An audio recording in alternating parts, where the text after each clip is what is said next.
I am ancient. I am the land. My beginnings are lost in the darkness of time. I was the warrior. I was good and just. I thundered across the land like the wrath of a just god, but the war years and the killing wore down my soul as the wind wears stone into sand. All goodness slipped from my life. I found the youth and strength gone, and all I had left was death. My army settled in the valley of Barovia and took power over the people in the name of a just God, but with none of a God's grace or justice. I called for my family, long unseated from their ancient thrones, and brought them here to settle in the castle Ravenloft. They came with a younger brother of mine, Sergei. He was handsome and youthful. I hated him for both. But from the families of the valley, one spirit shone above all others, a rare beauty who was called perfection, joy, and treasure. Her name was Tatiana, and I longed for her to be mine. I loved her with all my heart. I loved her for her youth. I loved her for her joy. But she was spurned me. Old One was my name to her, elder and brother also. Her heart went to Sergei. They were betrothed. The date was set. With words she called me brother, but when I looked into her eyes, they reflected another name. Death. It was the death of the aged that she saw in me. She loved her youth and enjoyed it, but I had squandered mine. The death she saw in me turned her from me, and so I came to hate death. My hate is very strong. I would not be called death so soon. I made a pact with death, a pact of blood. On the day of the wedding I killed Sergei, my brother. My pact was sealed with his blood. I found Tatiana weeping in the garden east of the chapel. She fled from me. She would not let me explain, and a great anger swelled within me. She had to understand the pact I made for her. I pursued her. Finally, in despair, she flung herself from the walls of Castle Ravenloft, and I watched everything I ever wanted fall from my grasp forever.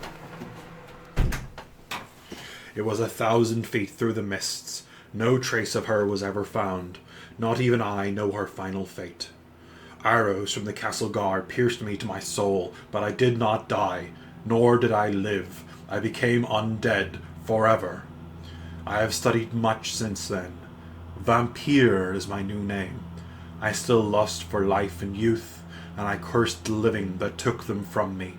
Even the sun is against me. It is the sun and its light I fear the most, but little else can harm me now. Even a stake through my heart does not kill me, though it holds me from movement. But the sword, that cursed sword that Sergei brought, I must dispose of that awful tool. I fear and hate it as much as the sun. I have often hunted for Tatiana. I've even felt her within my grasp, but she escapes. She taunts me. What will it take to bend her love to me? I now reside far below Ravenloft. I live amongst the dead and sleep beneath the very stones of the hollow castle of despair. I shall shield shut the walls of the stairs so that none may disturb me. Today is another episode of Onions and Flagons, and we're going to be talking about Curse of Strahd. Now, unfortunately, Patrick couldn't be here. What was the reason?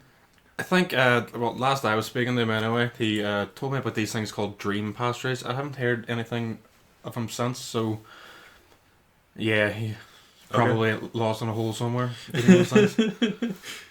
Yeah. So Curse of Strahd, I ran it online.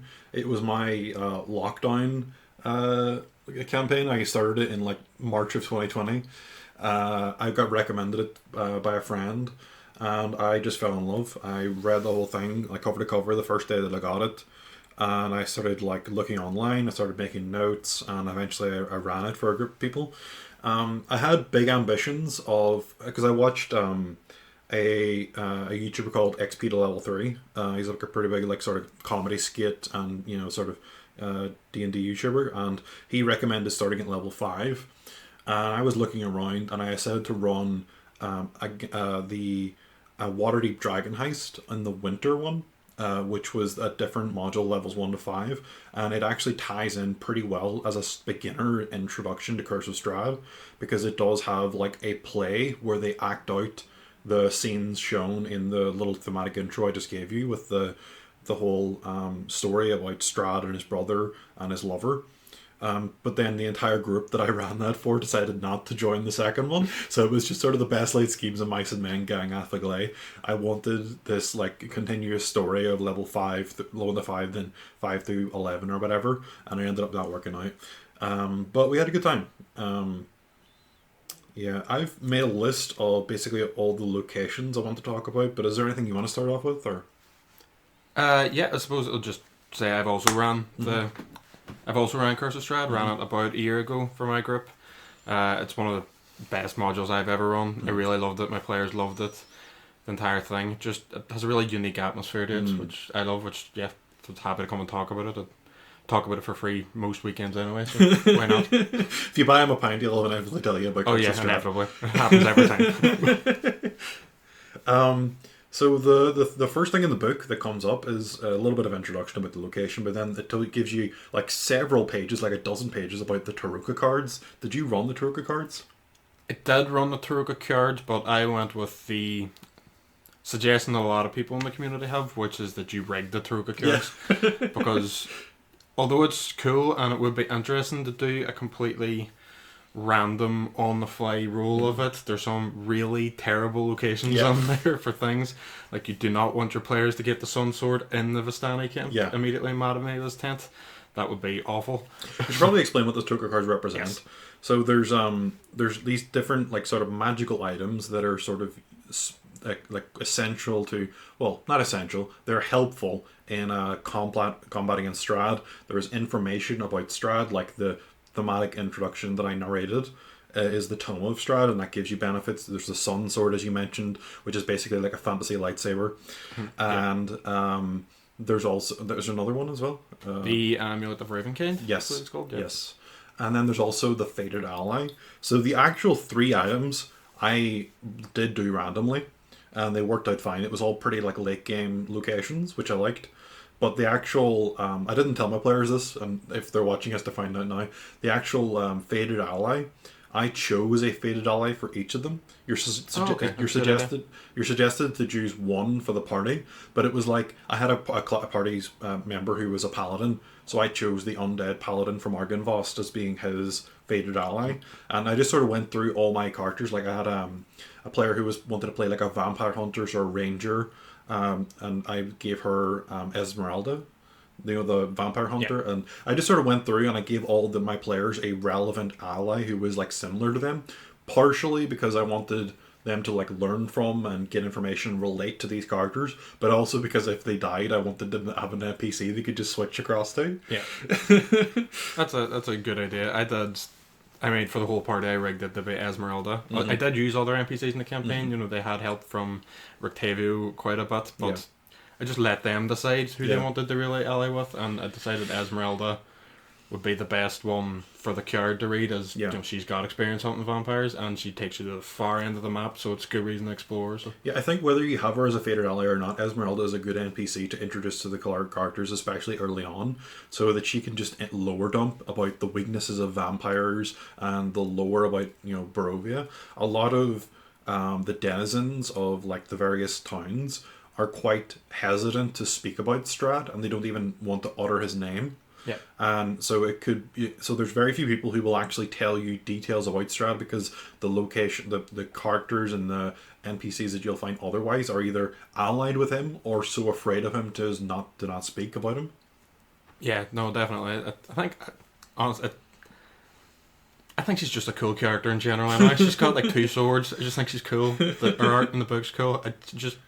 I really like her as a character. Yeah, she was fun to play as just a DM and habit on her as well. Yeah. Yeah. So what level did you start Curse of Strahd at? We actually also started at level 5. Mm-hmm.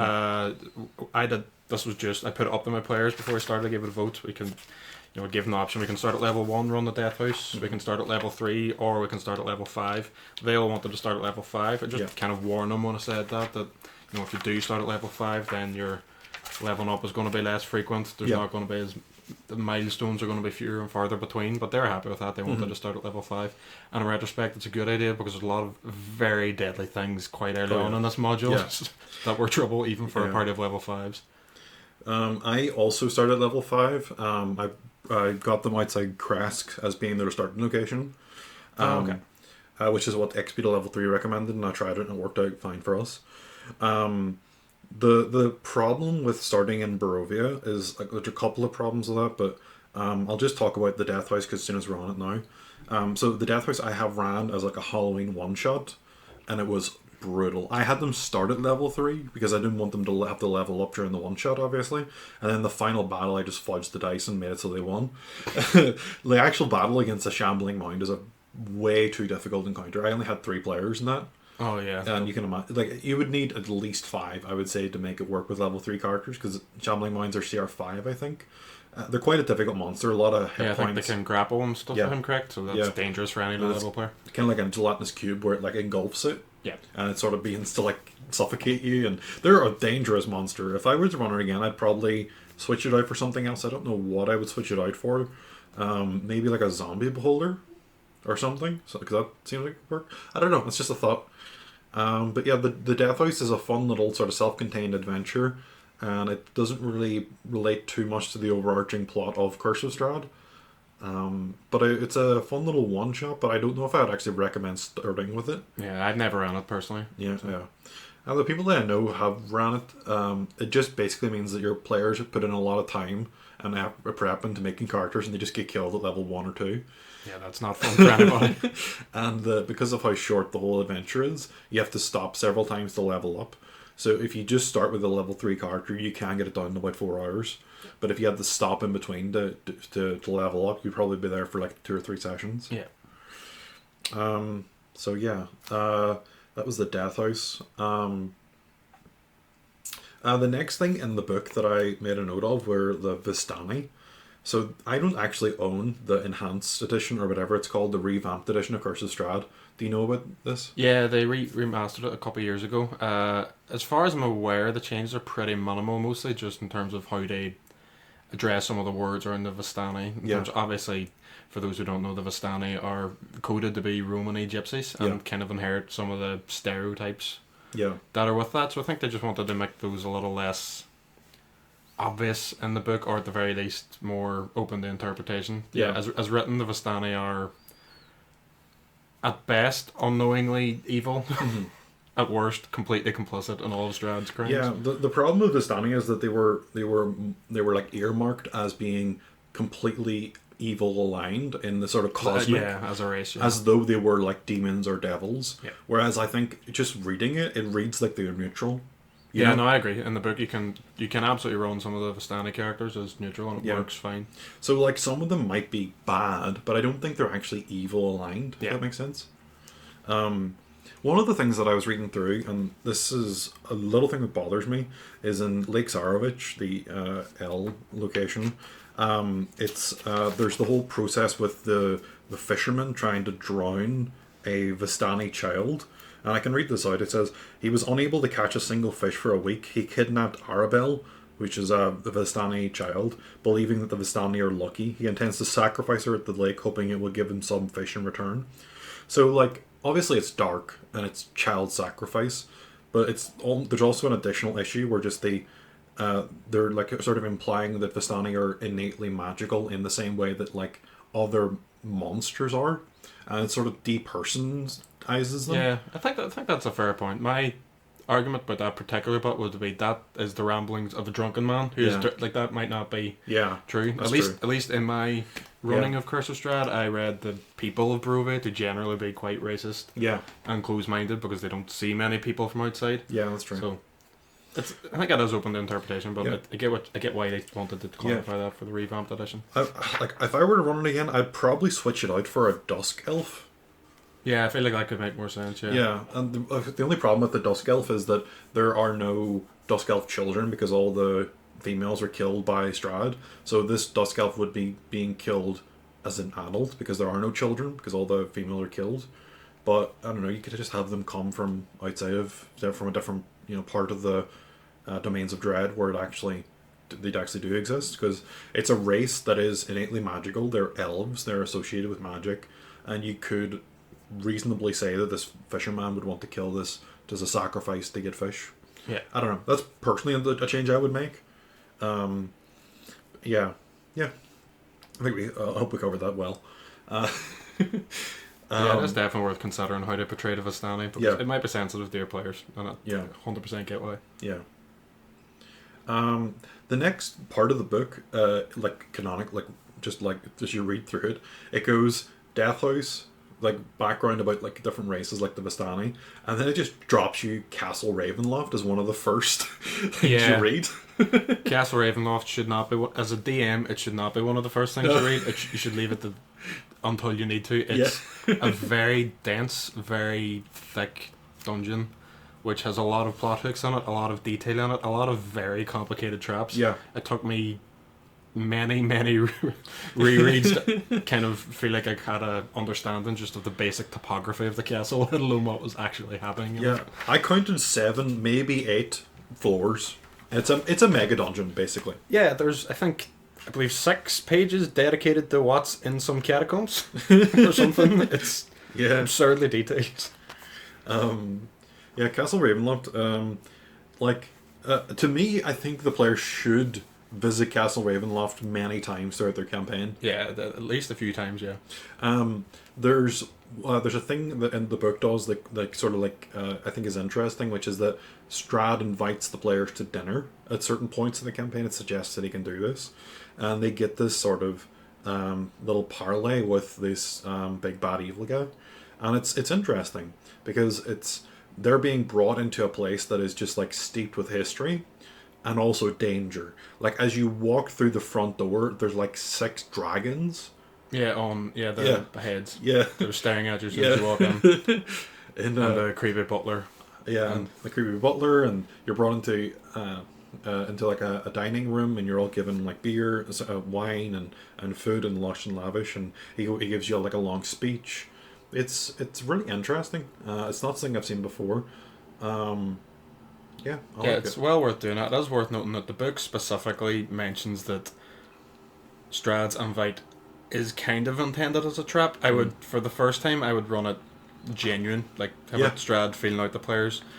Don't have him be hostile to the players unless the players provoke him in some way. Yeah, and very swiftly make them realise why that's a dangerous idea at whatever early level you're introducing them to. Yeah, like my players didn't really have any preconditions about who Strahd was, and I sort of had to point out that the module was called Curse of Strahd. I don't know if maybe it's because we were playing online and they didn't actually see me holding the physical book that just reads Curse of Strahd, but they had no idea who Strahd was. None of them had like read the monster manual where there's like a big entry about who Strahd von Zarovich is under the vampire entry. I think that's a unique experience for your group. Yeah. In my experience, most people know at least of Strahd. No. Vaguely being some famous vampire. A lot of my players are like brand new. 2 of them had played with me in a previous campaign, and the other ones I've met through. I was at university at the time, and I met through a society through the university to meet other people who wants to play like RPGs. So that's just where I met them. We played online, and they're still my current play group. I play with them every Monday. But yeah, they all went in completely blind. Basically, they hadn't even seen the cover where it says Curse of Strahd. Yeah. But there's obviously a clearly vampire man standing. So yeah, maybe it's one of the problems is that the sort of the mystique is gone when you hear other people have either beaten it or died or whatever. You hear that when you hear that other people have explored the same adventure you're doing, it doesn't feel as special. Yeah, I know what you mean. To me, I think the big thing with Strahd just as a villain, but also Brove as a place, is that, sure we'll get into talking about it, it's written throughout that Strahd is Brove, he's everywhere, he has eyes. Make sure you have use of that. Like, he uses ravens constantly by describing how the players are getting watched. Although it's not in the stat block, Strahd is absolutely a powerful enough character to be able to scry. Yeah. Make him scry, have things that are happening. The players should be, like, I used it as when my players first encountered Strahd in the meeting in Castle Ravenloft. He had been spying on them the whole time, and I had made sure to put details in, like there's ravens here, there's this thing, that thing. So when he got to the dinner and he was describing the players about how he knew what they're doing, he was able to He had facts. He was like, this is what I did to track you. And it made my players feel very uncomfortable because they were suddenly very attentive to everything I mentioned in the environment. Yeah. Castle Ravenloft is a living, breathing dungeon. It's refreshing to see modern D&D's take on a mega dungeon. Like, the actual dungeon itself didn't originate in Curse of Strahd. I don't know if you're aware of this, but Curse of Strahd was based on a I6 Ravenloft, an old D&D module. One that I've been looking for, but I haven't been able to find at a reasonable price. They go for like 80 quid. Yeah, that's And a like, lot. I do collect old D&D modules because I like running them. I enjoy old school role playing, and I enjoy running old and thematically old modules. But it's one of the ones I haven't collected. But the original I6 Ravenloft had the town of Barovia and Castle Ravenloft, and that was pretty much all it had. So everything else was fleshed in by the writers in 5th edition. I believe they did have a lot of consultation from the original writers during this module, as far as I'm aware. There's definitely a forward by the original writers in the book. Correct, I might be wrong on. No, I think that sounds right. Had, but... Sounds right, yeah. And I think I remember watching a video somewhere, and I don't know if this is true, but this is a podcast, so we can just talk shit. Wizards of the Coast was unhappy with the quality of the modules that was being produced by third-party writers, and Curse of Strahd was their first in-house module, and it set the scene for all of their most of their modules to be written in-house. And from what I understand, the only ones that aren't written in-house are the ones that are rehashes of older modules.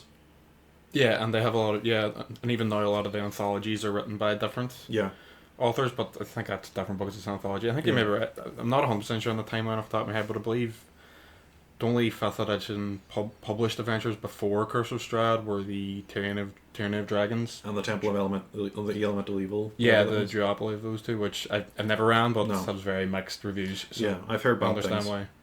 Yeah, I mean the only selling point for me for those modules was that it had Tiamat as a stat block. Yeah. And then they came out with the Fizban's Treasure of Dragons, where they just gave another Tiamat stat block that's more updated, and now I have no reason to actually. I literally put those books in my attic. There's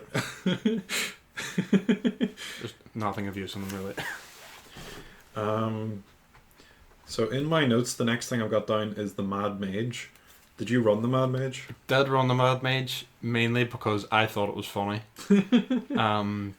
It was also really cool as a setup earlier. You mentioned that you started your players in Kretsk. I started my players in where the module starts in the village of Barovia, coming through the gates that way.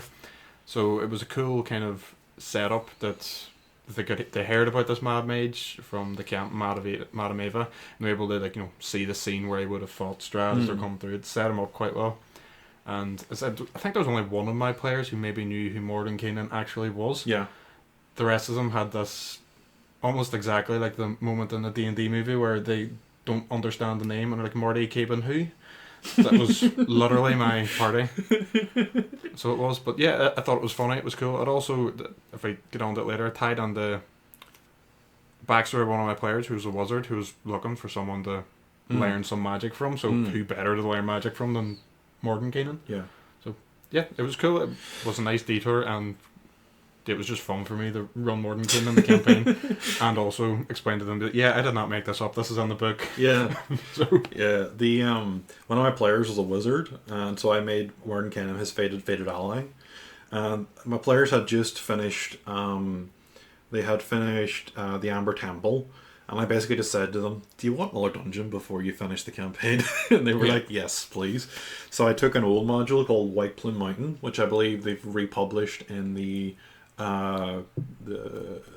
Yawning Portal, Tales from the Yawning Portal. I think it's on that one, and I basically just said, okay, Mordenkainen's magnificent mansion is just White Plume Mountain. So they went through it. That's a cool idea. Yeah. Like they did take a lot. Okay, I'm probably skipping ahead a few bit, but they went to the Amber Temple, and some of them did make pacts with the sarcophagi to get special powers, and they just said, listen, we just want to test out our powers, show us some monsters to fight or whatever. So I gave them the White Plume Mountain. We went through the whole thing. It was really fun. It was really wacky. It's sort of like a what's the name for that? Funhouse dungeon? Yeah. Funhaus. The German equivalent. Yeah, is the one I've seen written down. I think it's pronounced Funhouse. But yeah, the Funhouse dungeon. There's literally like a spike pit that you have to make a con save or get super tetanus. It's literally just called super tetanus. Or there's like an inverted ziggurat with like various like there's an inverted ziggurat with various platforms with panes of glass holding the water up that have various sea creatures. There's like crabs and sharks and all that sort of stuff as they go down. And obviously, yeah, there's it's a fun little thing. I liked it, and I think it's a location more fitting for someone like Mordenkainen. My open mountain is this like it might take you like a session or two to get through it, but there's like some really nice quality loot. Maybe a little bit too powerful, but some of it is pretty gated in that it says you need to be a cleric of this god or a paladin of this god to use them. So that's one thing. I think it's worth noting at this point. As I said, Connor, you mentioned how you had that character be a faded ally from. I kind of used some of those characters similar to that, written as a faded ally. But one of my characters had like this backstory where they're a wizard who couldn't remember things. So it was a really cool moment when they got the Mordenkainen, and Mordenkainen could teach them the modify memory spell to kind of help them remember and keep track of the memories. It was a cool thing. So there's always cool little details you can add onto these characters as well based on your own players. It's always worthwhile to try to find a connection to your players for these people. Otherwise they just think it's a weird cameo. Yeah. Not something that's actually tied on. Yeah. That's true. The next in my notes is the village of Barovia, which my players didn't explore until quite late in the module. They were just sort of looking at the map and being like, hey, we haven't been to Barovia yet, because they didn't start there. Yeah. And also it's quite low level, and there's not much that happens there if you're not, a low level. Yeah, there's very little reason to go there if you don't start there, really. Unless you want to buy some supplies at like 10 times the price. Oh, yeah, it's the place to go if you want to do that. But, so the important things in Barovia are Irina is in the village of Barovia. There's the March of the Dead, which was in I6, I believe, Ravenloft, and it's where you're presumably first introduced to, but for my players it wasn't their first introduction to dream pastries. Notably, Patrick is currently afflicted by them. Mm-hmm. Yeah. But yeah, down the K-hole somewhere. So, did you? How did you run Irina? I ran Irina. I tried to run Irina basically as written. I tried to run the whole module fairly close to as written, but. Yeah, I ran Irina pretty close to as written, especially in Barovia early on. The further she went, I just kind of let my players decide how interested they were in her. I'm going to be honest, I don't really like Irina as a character. I think she's pretty boring and hard to play. Yeah. There's parts of it that are interesting. I think when you get the Valaki, I think her relationship with Ezek is potentially interesting depending on how you play it. But apart from that, I personally, I don't really like her. And the whole, it's a plot device for Strahd that he's lost in after, but I think as written, she's a little more than a plot device. So if you want to flesh her out, I think there's a lot you really have to add there. And unless your players actually like the character and gravitate towards it, I feel like that's effort you could be better spent elsewhere, to be honest. Yeah. Like, I ran, again, they encountered her later on in the campaign, and when they had actually heard of her, rather than just being introduced to her in person, and they did accompany her to Brez, isn't it? No, Kresk. Yeah, Kresk. They brought him to Kresk, and I did run the whole process of her going up to the water pool and like melding with the water and meeting up with Strahd's brother, and being essentially removed from the campaign, and I didn't like it because I tried to like flare it up. I had like Strahd floating in the sky above them, shooting lightning bolts down at them, and they were like running and dispersing. And I think in retrospect, I would have liked her to be at least in play as like a pawn on the chessboard, so that I could then use that as a tool to advance the plot in some way. And I feel like the description in the city of the village of Kretsk, in that like extra little event that can happen if you bring Irina, I just don't think it's very satisfying, because how did I even put this? I haven't properly thought about this, thinking back on. I just sort of did it because the module told me to do it, and I think in retrospect Irina herself is not that interesting, but as a pawn in the game of Barovia, she is an interesting piece, if that makes sense. Yeah, no, definitely, I agree with that. But I think that's my biggest criticism of her as a character. I don't really see it, especially there's the potential issues with just using the woman character as Yeah. solely some pawn piece. Yeah. I wasn't really interested in doing that. And as I said, we started in the village of Barovia with my players, so she accompanied them a long way. Mm-hmm. So I had a lot of time and I put a lot of effort into trying to make my players care about her, and honestly, they just didn't.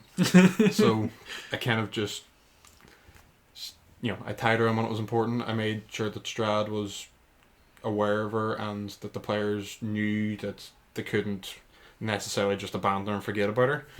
And I finished off Irina's story in Castle Ravenloft at the end in one of the epilogue scenes where she meets Sergei's ghost there. I think it's also in the book, unless I'm mistaken. But yeah, Irina's not really a great character. There's many more good characters in this book. As I said, you could do something with it. I've heard people actually having one of their PCs be Irina or the reincarnated Tatiana, which is an interesting idea. I don't know necessarily how that would work, but it could run. It depending on your group, might be something interested in if they're particularly roleplay heavy. Yeah, it could work. I don't know if I trust my players.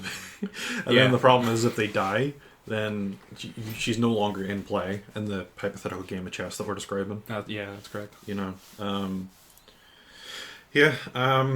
March of the Dead, Dream Pastries.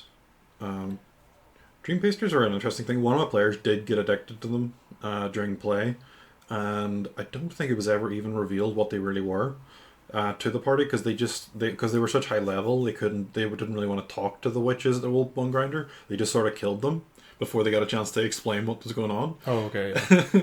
So it's like, they find these like children and they find these pastries, but they didn't put two and two together. Oh no, my players figured it out very quickly, and they still ate them afterwards. But yeah, just for a laugh. It's also worth pointing out that it's not that much of a joke. In my campaign, Patrick literally did get hooked to these things, and he never showed up for any other session. So, in universe, he literally just got addicted to dream pastries. That's fair enough. And in real life. Oh yeah, this is an audio only podcast, but I'm just gonna make it headcanon that Patrick wears 8XLs and he just eats dream pastries all day. Oh yeah, no, that's true. And none of you can refute that. Anyway, anything else on Barovia, or do you want to move on to Vallaki? Yeah, I think that's pretty much all in Barovia. I suppose the only things worth noting: did you run the tidbit with the woman and her child that's missing in Barovia? Did you run that plot hook for Castle Ravenloft at all? Oh no, I don't think so. Oh wait, no, I did. I did give it that plot hook, and they did try to find the person, but they couldn't. I think they ended up they went to Castle Ravenloft for a different reason. I think it was to recover one of the 3 items. And they in the process looked for the missing child, but they couldn't find them.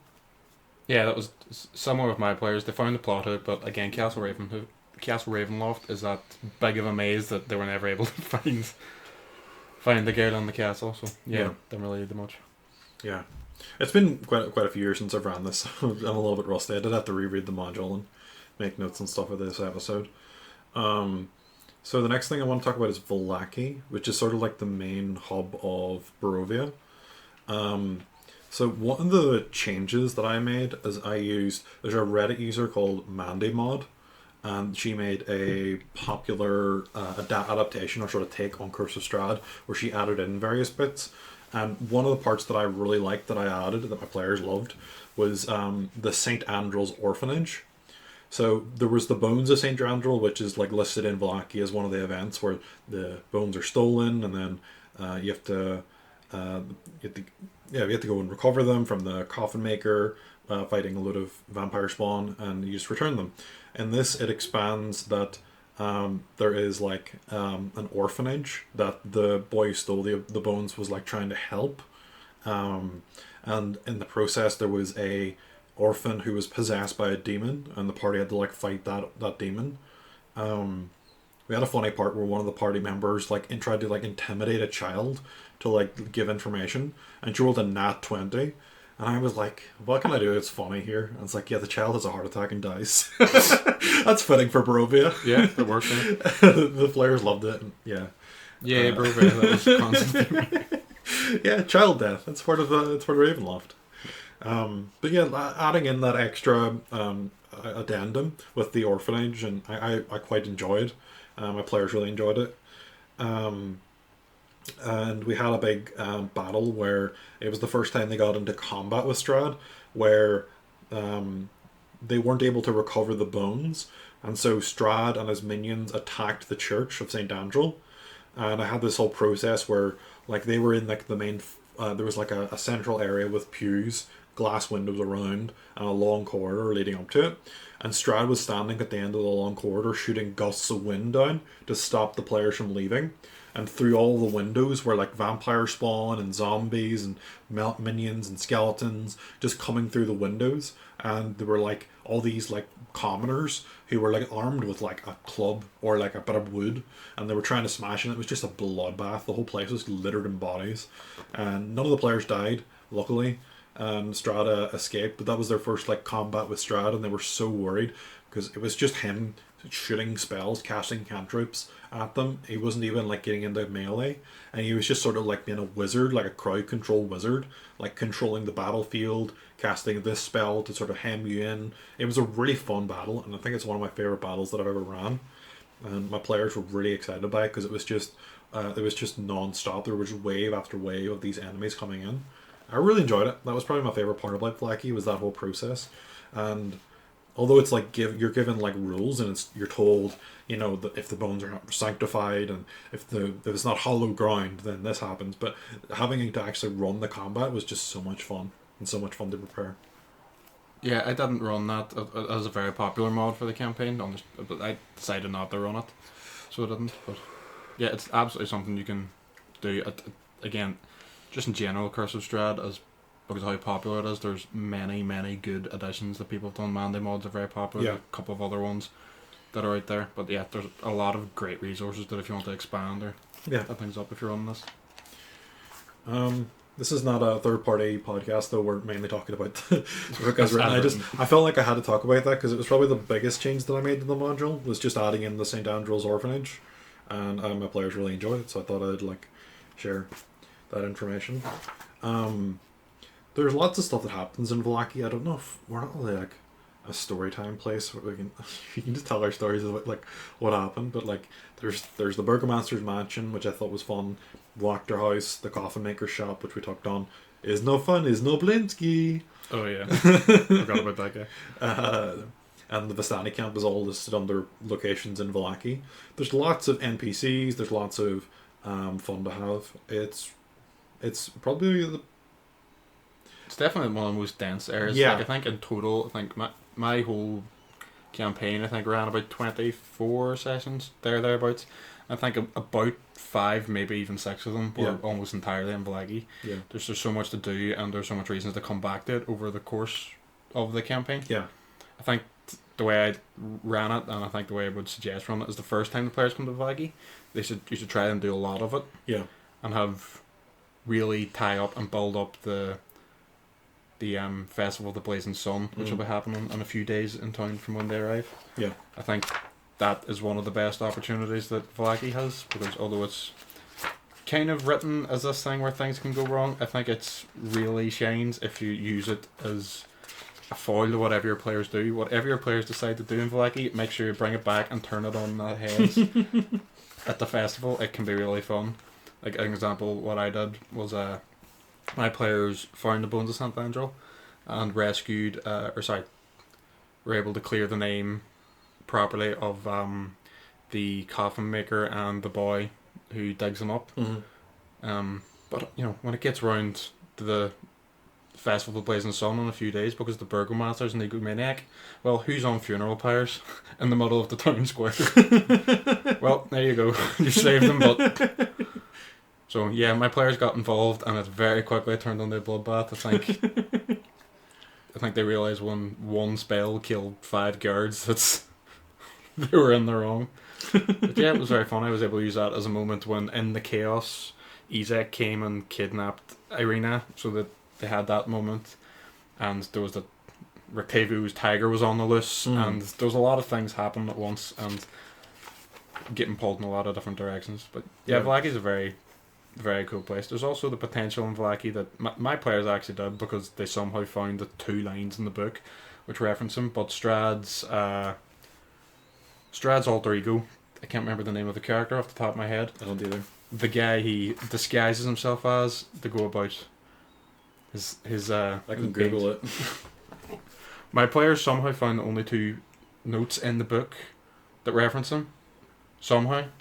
So yeah, he's a cool character you can add, especially if you want to give Strahd more screen time, but not let the players know that it's Strahd right away. Vasily von Holtz. Yeah, Vasily von Holtz, yeah. Vasily's an interesting character. He's someone I've seen people mod to make a more important thing as well. It's a fun realization if the players are working with them and find information that they realize, oh wait, this is actually Strahd. So, yeah, it's potentially a cool thing you can use too. Yeah, that's interesting. I don't think my players ever found that. As you said, I don't think it's mentioned, but it is mentioned like twice, as you said. No, literally, there's 2 sentences in the book that tie Vasily to Strahd, and my players, within the space of genuinely about 40 minutes, somehow found both very specific pieces of information which are hidden away, and I was like, well, they found this, so like I need to let them know. So yeah, I think that was like technically their first meeting with Strahd was when they confronted Vasily and let them know the game was up. And he just kind of, turned into bats and flew out of there. I was like, oh, guess that's me found out. So my next thing is Old Bone Grinder. As I said, my players encountered this when they were like level 7 or something, because they'd started at level 5 on the other side of the map, and it was just like on their way to the village of Barovia that they actually stopped by it. They had seen the pastries, and they hadn't seen the actual spoilers witches, the witch coven, the hag coven that sell them. But then they just went here, saw that they were keeping children, got into a giant combat. They fought against a hag coven that had coven powers. I don't know how you're expected to do it at level 4. They just about survived when they were like level 7, level 8. It's one of the many places you can TPK. Yeah, it's a tricky fight. Even for my players were level 5 when they fought it, and it was very close. Like when multiple players go down, it wasn't a TPK, but it was a very tight, very close encounter. Especially if you want to run the hags, cleverly. Yeah, you have to be. When they have the ability to plane shift, basically. Yeah, if you use plane shift a lot, they're very hard to deal with. Yeah, they just get low, plane shift away, and then. Yeah, I had in my game, I made it so that the last remaining one when they got low ran away, and that was then, so that there was one other hag still out there. Partly because I thought it would be cool that maybe the hag could show up again. Also because the players were really low, and that hag could definitely still have killed them. So I thought it was probably a good narrative moment to have them just about run away and save the TPK from like the 3rd section of the campaign. So yeah, I included this. I don't think it was included in the. I don't think it was in any of the books, but Irish mythology has a thing called a shifra. Do you know what that is? Yeah. So I had this thing where the children that the hags took were replaced by. Well, it should in lore it's meant to be a changeling, but I just made it like the way there's like husk people with no souls. Yeah. So I had the children with souls taken by the hags, and the husk children with no souls like given back, and the hags were then like trying to turn these souled babies into hags. And I had this whole process laid out. My players just killed them all without asking questions. So. As I always say, no good plan survives interaction with the players. Yeah. That's always the way. But that's actually a really cool idea. Yeah. Cool expand the lore there. I had this is going off topic, but I had a level 1 to 5 campaign that I actually uploaded to this channel called Skiff Jammer, and in it there was a character named Shifra, and she was none of this came up, but she was a sort of like a fey creature. She started off as a human, and she was raised in the Feywild, and she became incredibly beautiful. She exudes the magic. She's a very powerful druid, and the players just they found out what Shifra meant, but they never actually explored that. But it's fine. I'm planning on running it again for a new group. I think I'm going to offer it to my. I'm running 2 campaigns at the moment: Icewind Dale, Realm of the Frost Maiden, and Waterdeep Dragon Heist, and the Icewind Delta campaign is coming up on the end. I think we're within like 5 or 6 sessions of finishing. But that group, I want to run my Skiffjammer campaign because I've written the second half of it, which is level 7 to 16. Okay. A big one. It'll be the highest I've ever ran to. But I kind of want to do it for people in person before I've recorded it for online. Plus, it's going to take a while to get some of the maps made because I've been speaking to artists trying to get maps made. It's a whole thing. Yeah. Anyway, yeah, I don't want to get too in depth in that. Yeah. That was a little Bone Grinder, one of the many potential TPKs. I think I've got like the Coffin Maker shop with the vampire spawn is a close TPK. Yeah, that really dangerous for my players. They also very nearly died. The old Bone Grinder isn't a TPK, an easy TPK if you're low enough level. The Amber Temple is a TPK, and Castle Ravenloft is a potential TPK. And people do talk about. Oh, there's more than that as well. Oh, there's more than that. Just a big what's the big Yester Hill? Yes, or Hill, depending how you run it. My player, I think the closest my group had to TPK was in Babylai Saga's area. That was a very close fight for them there. So. Yeah, sort of skipping around a bit, but there's lots of stuff to cover. So the next one I have in my notes is Argon Vostholt. This was the sort of the keep of the Silver Dragon. A Silver Dragon? Yeah, I believe Argynvost was a Silver Dragon here. Silver Dragon, Okay. Argynvost, and Argynvost was his keep. And there's like lots of like really interesting ways of like introducing it.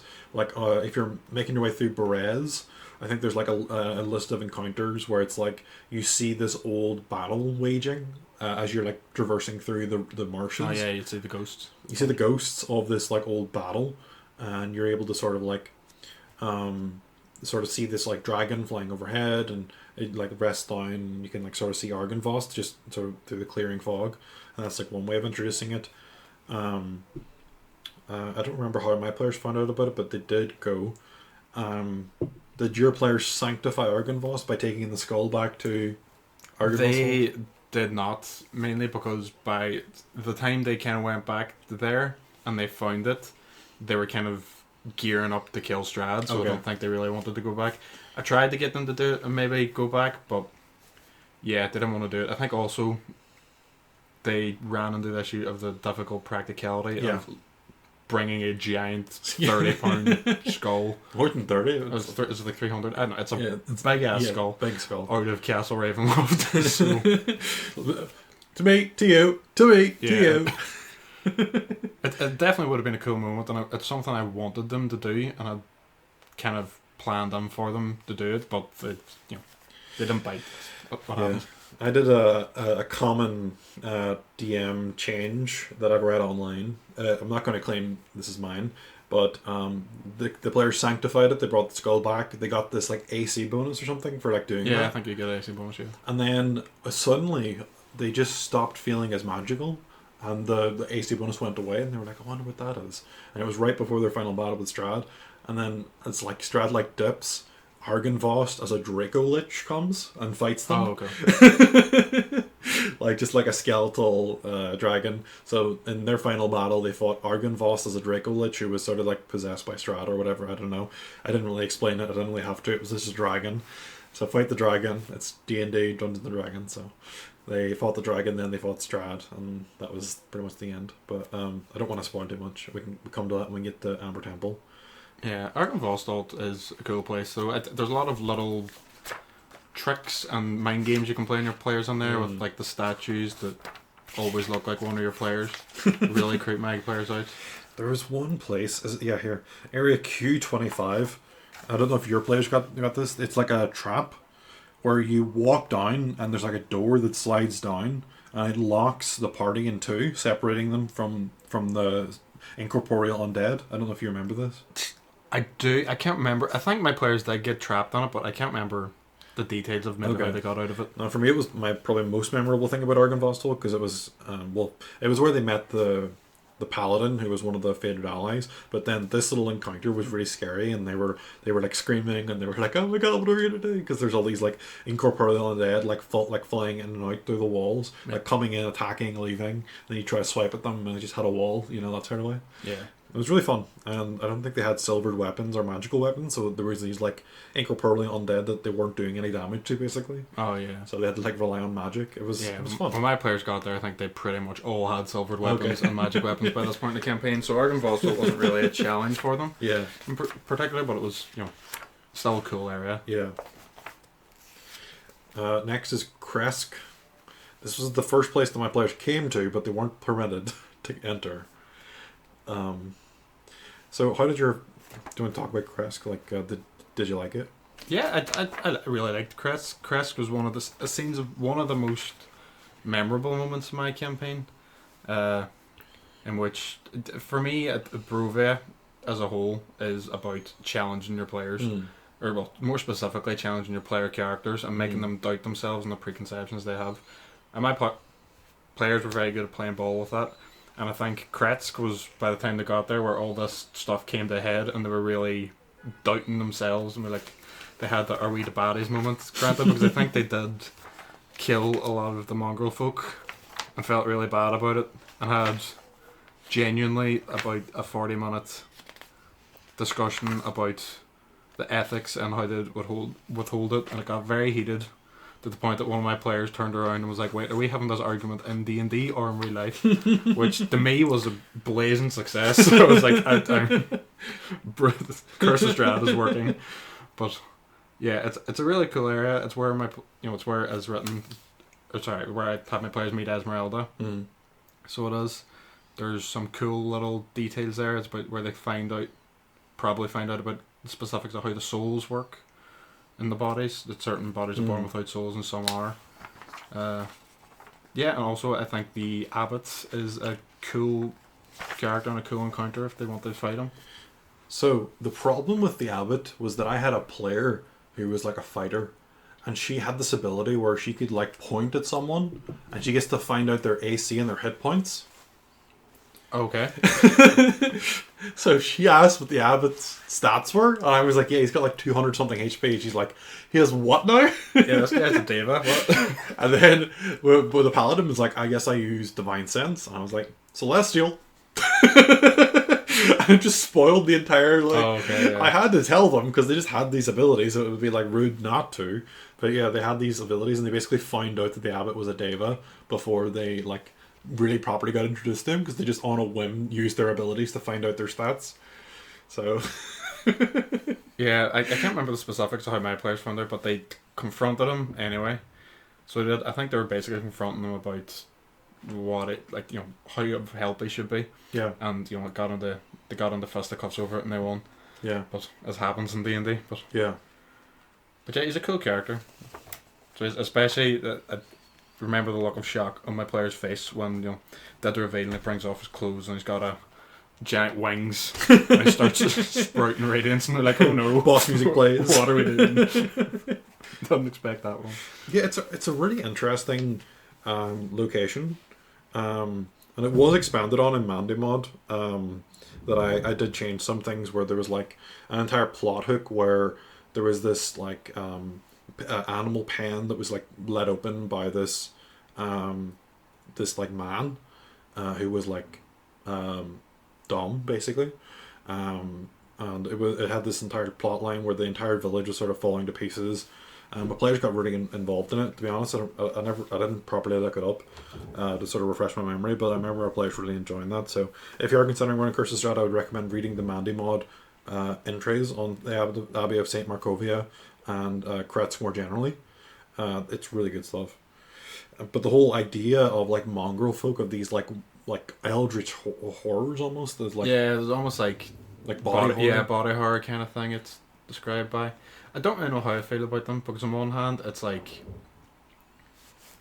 kind of not okay that they're described the way they are. Yeah. But they're also, experimented on, and in a sense that they are victims themselves.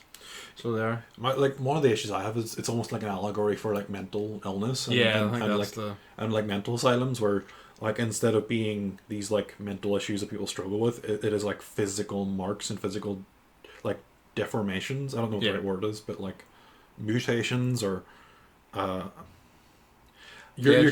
careful to use certain words because it sounds like I'm being rude, but like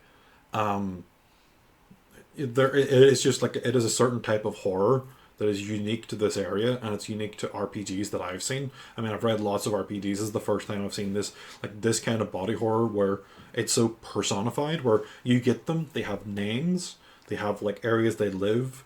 There's like a reason for why they look the way they look, and like the abbot is this sort of like, well, should have been this mysterious benefactor who's like aiding these people who had missing limbs and missing body parts, but yeah, I don't know. Yeah, as I said, but I think it is intentionally complicated. My players, I think one of them in particular, ended up killing quite a lot of them. And I said that sparked the big discussion amongst them of being like, ethically, how are they holding together as a party? Yeah. And stuff. So it's, yeah, I don't think the portrayal of them is great. You could probably change them around, make them a bit more personable in some way.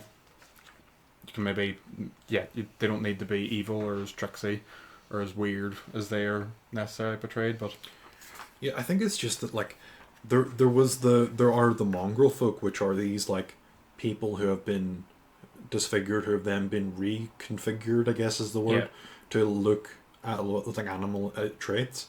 Then there's also the flesh golem, the bride. Yeah. So like, that's completely that's completely unique. It's different from the mongrel folk, where the mongrel folk were once living creatures that were turned into modified living creatures. This was just something that was created a whole cloth. Yeah. And it's just this level of like darkness, almost like Frankenstein's monster. Oh yeah, it's pretty much exactly what it is. Yeah. And that's the allegory that I personally read from it, was that the abbot was kind of like Dr. Frankenstein. Yeah, no, definitely, I absolutely get that reading. Yeah. Something new, something borrowed, something blue. We get to go through the whole process of like trying to use this flesh golem as being a bride for Strahd. It's very dark. Yeah, I said my players decided to saw that and just went, nope, let's kill it. Which, honestly, fair enough, I respect. I get that. So, yeah. Kresk is interesting because it is this sort of like isolated village where they're very hostile to outsiders. They're quite xenophobic. They just don't let anyone in, and it's kind of sort of the way that they survived, is by having this isolation from the rest of Barovia. It almost feels like it was a perfect place for my players to start, because it was isolated from Strahd, because he rarely makes it all the way out to Kretsk. Like, I think it's just it's quite like distant from. It's almost like it's. I don't want to say it's like it's not in Barovia, but yeah, it feels. It feels like it is the safest place in Barovia, just because it's one of the furthest places in Barovia from Castle Ravenloft. Yeah. So it is sort of like, it has this sort of like distance and this like isolation, I guess you could say, that sort of keeps it separate. Yeah, I like Kretsk. Oh yeah, definitely. It came about halfway through my campaign, so it was a cool just a cool moment, a cool thing for them. I said, especially meeting Esmeralda. Yeah, they really liked that, and yeah. All right. The next one is Salenka Pass, which to be honest I haven't got much to talk about. It's just sort of like a series of battlements on the way and a few combat encounters. Yeah, fight a big bird. That's about it, really. They fight a Vrock and a rock, which was I added in this like goat. If I remember correctly, I was playing this like Christmas one shot, and there was this like random goat that triggers an avalanche that like fucks with the players. Yeah. And I was like, you know what? I'm gonna include that goat. And he caused this avalanche like near where they were, because they were up sort of heading up the mountains, and they were like, what the fuck? And they tried to like confront it, and it went to headbutt one of them, missed, and fell off the side of a cliff and died. It was just like hateful in life, hateful in death. Yeah. Typical little bull goats. But yeah, there's not much to that area really. It's kind of cool when they find the seal and stuff, I believe. Yeah. Like the teleportation circles, you mean? Yeah. Yeah, those are cool. My players never properly explored those. They just sort of like walked everywhere, but yeah, those teleportation circles are pretty cool. There's one other module that I've tried running, Waterdeep Dungeon of the Mad Mage. Have you seen that one? Yeah, that's there. It's the mega dungeon. My players made like floor 10 or something. they made it a fair ways in, and they were like, this is just too much Mega Dungeon. Too much combat. Yeah. Big slog. And I basically just like, I sort of pitched it. I was like, do you want lots of combat? Do you want like beer and pretzels? Let's just hit things with sticks until they die. And they were like, yeah, we're down. And then we tried it, and they were like, we need more roleplay, please. Yeah. So, but yeah, and that module had teleportation circles where if you like reached a certain level, you could unlock it to teleport up. So you were back to the. So you didn't have to walk tavern. all the way up and all the way down. You could teleport up and down between once you unlocked them.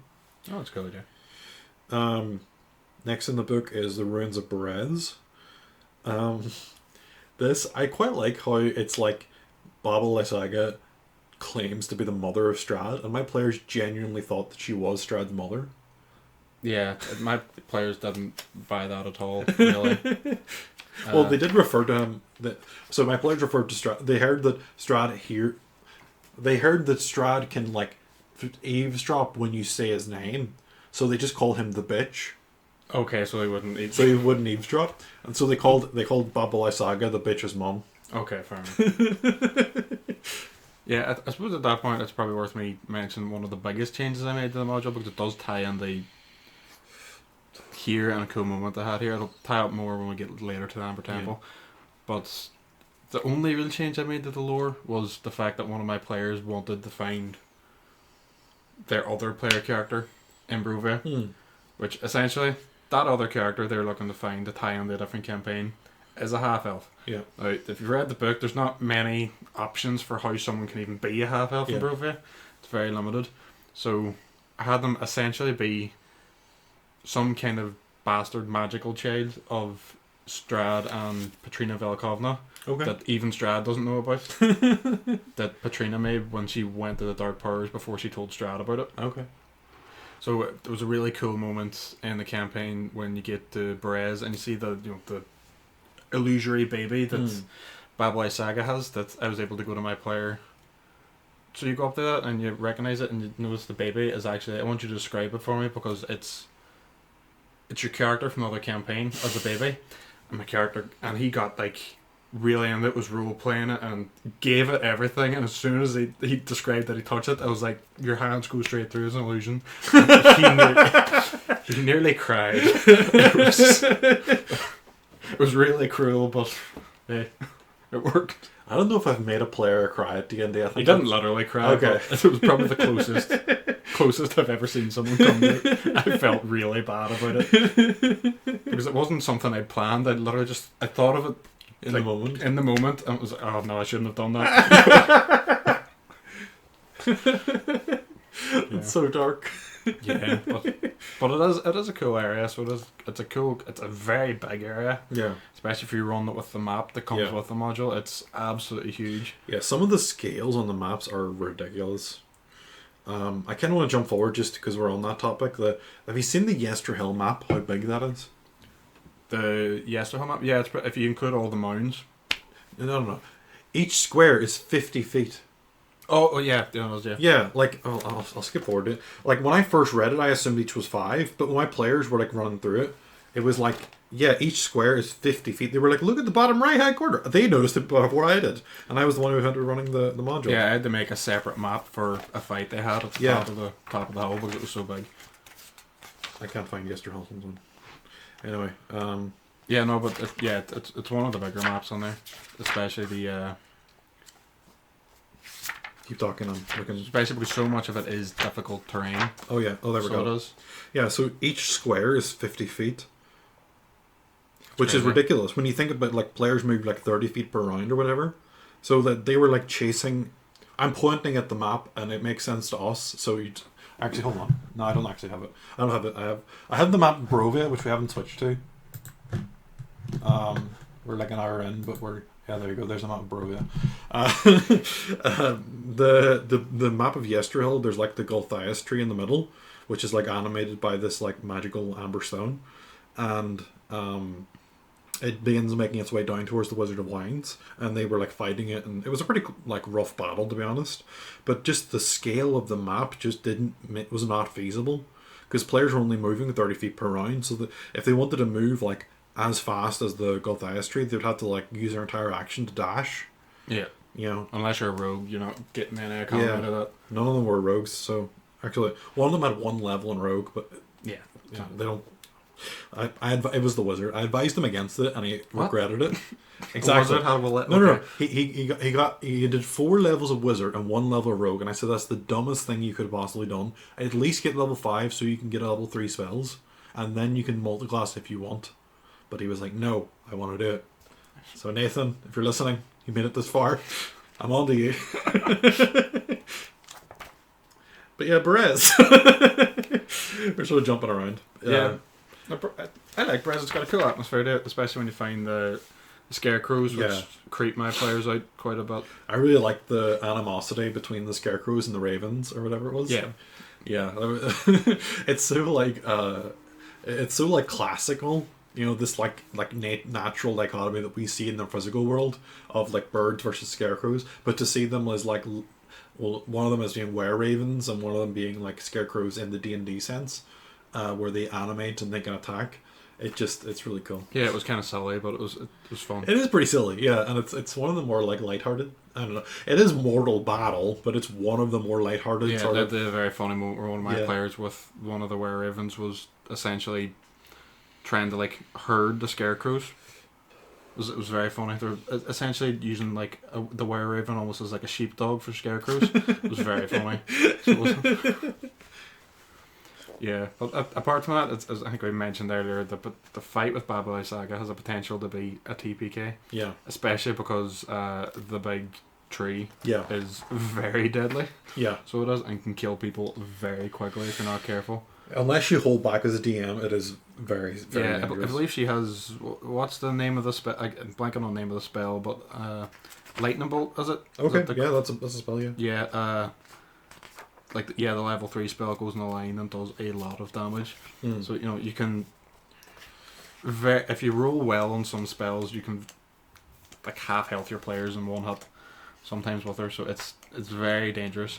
Especially because the end of the fight really is tied to a gimmick that they have to find in the hut. She has Finger of Death, which I think is the most dangerous spell she has.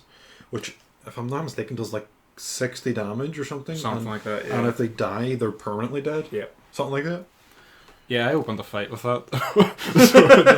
Mainly because I didn't want to use it on a low health player, to be honest. But also sets the scene. And then you have like area control spells, like Everard's Black Tentacles. She has Polymorph. It's one of my favorite spells. Yeah, I use Polymorph later. There's another stat block in the book which has Polymorph, which I'll get onto later. Okay. But use it as a cool moment. Yeah, there's lots of really cool, really powerful spells here. Cloud Kill. That's a powerful spell. Everard's Black Tentacles. Yeah, she's deadly. Yeah. Yeah, I think my players fought her at level 9, I believe. Something like that. Mine were around the same, I think. So yeah, and it's how many players do you have? We had we had 4 players for the most of the campaign. It was supposed to be 5 players. So it was because Patrick was supposed to play in the campaign as well. So he only showed up for one session near the start, but just because he was busy with work at the time, couldn't quite come at it. Showed up for a couple of sessions and played as Esmeralda here and there. But yeah, so for most of it was... Actually, no. For some sessions it was 6 because there was another player that was supposed to play that showed up like once every 6 sessions. So yeah, 4 for the most part, sometimes 6. But yeah, I had 5. All of the nearly deadly ones were when they only had 4 though. As a story. That makes sense. I mean, scheduling issues never time up with boss fights. It's always the way. Yeah. I feel like my summary for each of these bullet points has just been, this is a cool thing. Yeah, well, it is a cool book. So it is. There's a lot of little things in it. You can tell a lot of care has been put in. Yeah, definitely. And there's all the details are things that are a player or DM can latch onto and expand. There's just so much potential in there for people to find something that they really like or they really speak with, or just memorable moments if something happens. So yeah, I think that is, you know, everybody talks about how good of a character Strahd can be, but the most important character in this book is Brove itself. I think the map is great because it's a sandbox really, and you can give your players early game with the Truca deck, but like, okay, here's the MacGuffins you need, go find these things, and just let them free to cause their own havoc. So yeah, no, definitely that one of the highlights of the book is just that there's loads of interesting stuff everywhere. There's very few dull locations. Yeah. For me, the only one that I didn't like was the Mordenkainen's home, which was just a regular Mordenkainen's mansion. The one that I changed to the White Plume Mountain. And I also don't think that I would recommend starting at level 5. If I were to run it again, I would insist they start at level 5, just because. But other than that, it is a great module. It's probably my favorite. It's my favorite modern module. There's this old one called Against the Cult of the Reptile God that I fucking love.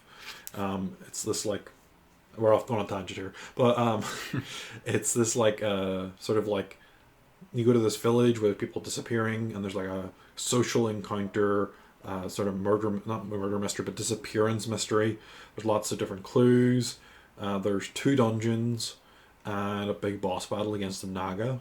And the whole like idea is there's this like Naga who is mind controlling the members of the town, and they're like slowly replacing members of the town with themselves, but mind controlled by the Naga, and so you're not sure who to trust, who not to trust, and it's a really fun module. Yeah, sounds good, definitely. The only problem with it is that it follows the thing in old modules where the title of the module is spoilers for what's in it. So if you hear, oh, we're playing Against the Cult of the Reptile God, I wonder what the cult we're going to. I wonder what this cult worships. Exactly. So I've like changed the name of it. I'm like, something is sinister in our lane. Something creepy in the dungeon. Yeah. Anyway, let's go back to the Curse of Strahd, because we're already harping on for too long. So we're an hour and 10 minutes into this. That's going better than I thought. Van Richten's Tower. Did your players do the dance? The dance? What's the dance again? The dance. Opening the door. Oh, no, they didn't. Oh, did they? I can't remember. Okay. No, they didn't. They found the tower. They were like, that looks weird. Let's not go there. Then they found Esmeralda, and Esmeralda did it for them. Okay. So yeah, my players put 2 and 2 together, and they did the dance. No, sorry. Was it? Maybe I'm mistaken. I think Octavio brought them there. Okay. Either way, they didn't do it. Someone brought them there. I can't remember if it was Esmeralda or Octavio brought them there first. I think it might have been Octavio, just based on the level I think they were. One of the things that I think is hilarious is that if they don't do it out of order, a young blue dragon magically appears within 30 feet of the door and attacks all creatures it can see. Yeah, that's what I was like, I'm not doing that. Yeah, it's funny, but it's also kind of like why? Is the only dragon in the actual book is the dragons in Castle Ravenloft, if I'm not mistaken? Like, Argynvost is obviously dead. In terms of ones you can fight? Yeah, well, even... I might be wrong. Is the ones in Castle Ravenloft, I don't even believe they're true dragons, are they? I don't know. I think they're pseudo-dragons, if I'm not mistaken. Okay. I might be wrong on that, but off the top of my head... It just seems so out of place. Yeah, I know what you mean. It's strange to have the only true dragon be tied to a door puzzle. This feels like very old-school game design. Oh, yeah, there's a bunch of that on there. If you fail this dance check, if you fail this DDR Dance Revolution check, then you summon a dragon and it fights you. Yeah, it's almost like some Tomb of Horrors thing. You can imagine this is like the first draft written by like a 5-year-old who's just getting into D&D. Yeah. And I just made it into the final cut of the greatest module ever printed for 5e. Yeah. No offense, if you're a game designer and you're watching this, I'm just joking. You don't have to take it personally. But yeah, there's not too much about the area. I kind of used it as a base of operations for my players, so they kind of would go back there. Yeah. And one of my player characters had a good relationship with Van Richten, so they kind of go back there and we silver all the weapons for them. Oh yeah, and stuff. So yeah, that happened quite late in our campaign when because they kept avoiding this place. They didn't see it on the. They saw that there's like a little like detour on the map. If you're watching, it's very small on the map. Yeah, it's very small on the map. It's beside Lake Baratok, up in Y, I think it is. Yeah, V. I don't know. It's too small. Sorry. I'm just realizing I got this image off Reddit and it's got travel times in between. So this is not a helpful map. I'm going to switch back to the podcast thing. Sorry. I couldn't find like a good image of it, and I didn't want to like look up dodgy PDFs, so I didn't want to take a picture of the book. Anyway, Yeah, Esmeralda's a great character. One of my players was uh, like a vampire hunter type ranger, if I remember correctly, and Esmeralda was like her fated ally. Oh yeah. It was fun. One of my characters also very nearly blew up her wagon because Yeah. there is explosives on her wagon if you do it wrong. Mm-hmm. If that would have killed him instantly at that point. But I wonder how much damage it does, because it does say here somewhere. I think it's like, I don't think it's crazy amount of damage. It's I think 10 d10. 55. oh, it's 10. I was going to say about 50, but yeah. It's 55, yeah. DC 12 con save, or take 55 or 10 d10 fire damage on a failed save, or half as much in success. I mean, depending how you roll, that could potentially Depending on one-shot your level, someone. like, could Yeah, be- that's definitely.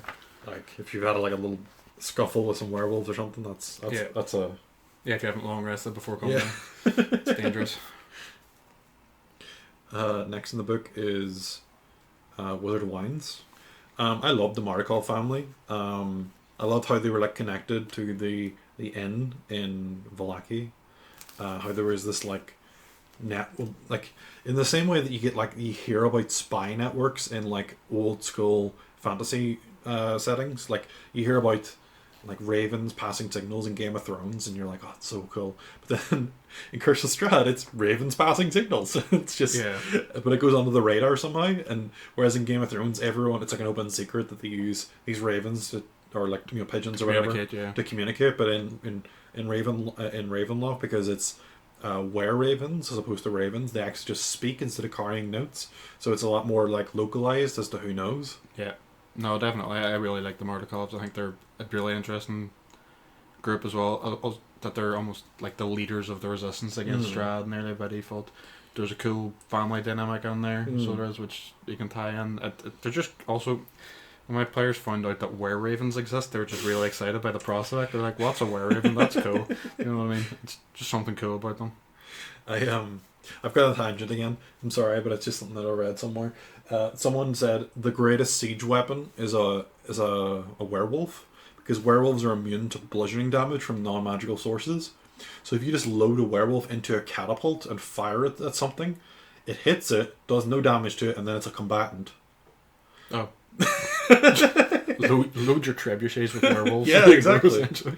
Yeah, because they're immune to bludgeoning damage. So no matter how hard you hit them, no matter how hard you throw them, they'll just bump and then be like, and attack and kill. You can just imagine like modern warfare, just loading werewolves into cannons. That sounds fun, yeah. Unfortunately, I've already written my next campaign, but my subsequent campaign may involve that. Oh, you wanted to talk about the seeds? Oh, yeah, and one of the coolest thing about the Wizard of Wines is that they have this... they've been growing wine, and they've fallen on bad favour recently as the wine isn't growing. And the reason why the wine isn't growing is someone has come and taken their precious gems, Yeah. which help them grow. Now, there's one very nearby. I think, where's the second one as written? I can't remember. So it's Winter Splinter and Berez. Yeah, the Winter Splinter and Berez are where the first two gems are. That's 2 to 3 that would bring them back to their full fruition as a winery. The third one is never mentioned, the location in the book. It's always kept vague and ambiguous. It's never pinned down. And I love that detail because it gives so much room for the DM to put it wherever they want. Yeah. And have it as a plot hook. Personally, where I decided to put it was I had Strahd put it in the Heart of Ravenloft. Okay. So it essentially superpowered the Heart of Ravenloft, Cool. which makes Strahd almost invulnerable until you deal with the Heart of Ravenloft. So yeah, because if we get on to Yesterhill soon, like I can explain like how my players fought Strahd, and it wasn't. Go ahead. You can go to Yesterhill now. Yeah, well, my players fought Strahd, and while they quickly figured out that as they were fighting him, that he was just walking and hitting them, and seemingly taking no damage, or at the very least healing through damage very quickly. Like I buffed it so that it would heal him fully at the top of every turn. So it was, unless they did frankly silly amounts of damage, they would never actually kill him. And it gave them more reason to explore Castle Ravenloft and look for something and try to dig around and be like, oh no, we need to find things to kill Strahd. We can't just go and fight him. There's other things at play here. So and I've seen a lot of people use it for different areas too. Like, did you put the third gem in your campaign? I think I just left it on like ambiguous, and I sort of made it lost, I believe. I had like read a few articles, and I was like looking on Reddit. I think I made a post being like, "Where's the third gem?" And someone like responded, and they were like, "It's in your heart all along. Yeah, it's in your. It's wherever you want it to be. You're the DM. You got this." Yeah, but I think it's just you can really add it wherever you want. You could add it somewhere optional. You could have it. There's just so much potential it can do because they're very powerful artifacts that give like some form of life magic. It's never exactly explained how they work, but yeah, that's why I thought I'd put them in the Heart of Ravenloft. That's a cool idea. Gave it a cool set piece to fight. My players never really went upstairs in Castle Ravenloft because all of the magic item they were looking for was in the crypts, and their fated encounter with Strahd was also in the crypts. So they just had no reason to go like upstairs. So I don't think they even explored it. That's one of the reasons I had it up there. Was I wanted a reason to go up there because my players also were fated to fight Strahd in the crypts. Yeah. So yeah, I just put something up there so to go up there. Yeah, that makes sense. Lastly, the Amber Temple. Well, not the lastly. Second lastly. The Amber Temple is very cool. It's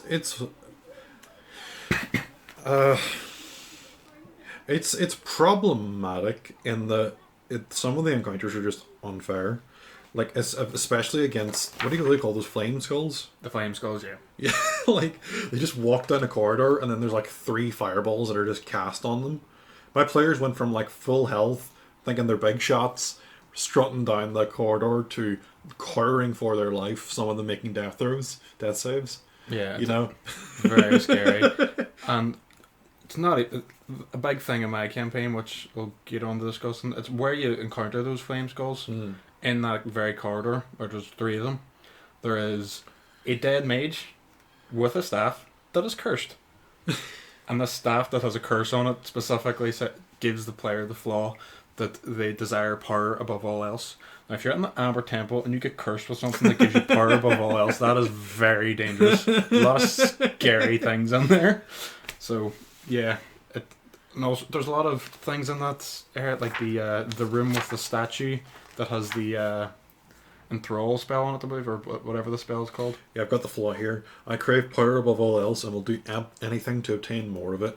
Like in the Amber Temple, that's just setting me like up. that became a massive plot point in my campaign because one of my players, it was kind of tragic as fitting for Curse of Strahd. One of my players picked it up because it was a staff. He was a fighter monk, I believe. He picked it up just to hand to another character, but it was written that whoever touches it first, so he picked it up to give to someone else, so he's cursed. It's not even his staff. But yeah. Yes, it's the first person who touches the staff gains the following flaw.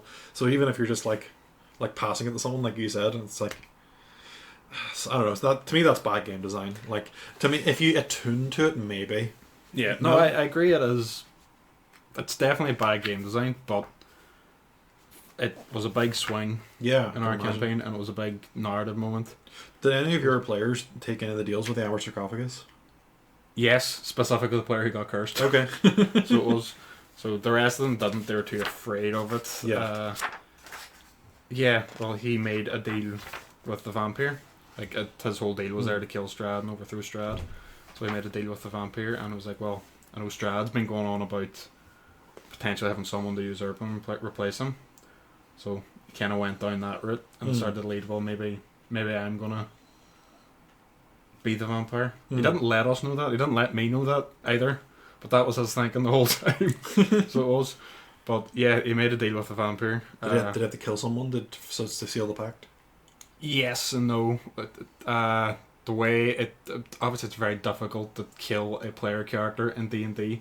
So for me, I made it. He downed someone and sucked their blood while they were down. I was like, that's fine, especially because it involves me not killing another PC. It was like, I think that certifies the in my campaign, my paladin was offered. So they were all offered different things, and the paladin was offered the one that you just talked about, the Strahd pact with Vampire to become the new ruler of Ravenloft. And I said to him, listen, if you take this pact, you will become an Oathbreaker paladin. Yeah. And I said, okay, let's do it.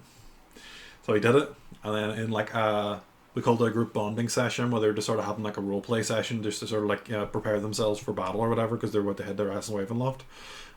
We were on Discord, so I pulled him into a private server. He wanted to pull aside one of our players, and he said, "Listen, I made a pact with a vampire, and I need to kill someone." And he went into it thinking he was going to try to recruit her to fight against the party, but she ended up giving herself as the sacrifice for the pact. Oh, okay.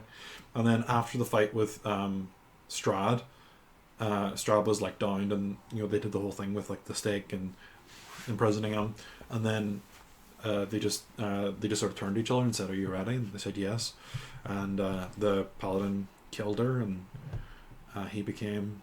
That's where we sort of left off. That was the final. Yeah, mine was very similar to that.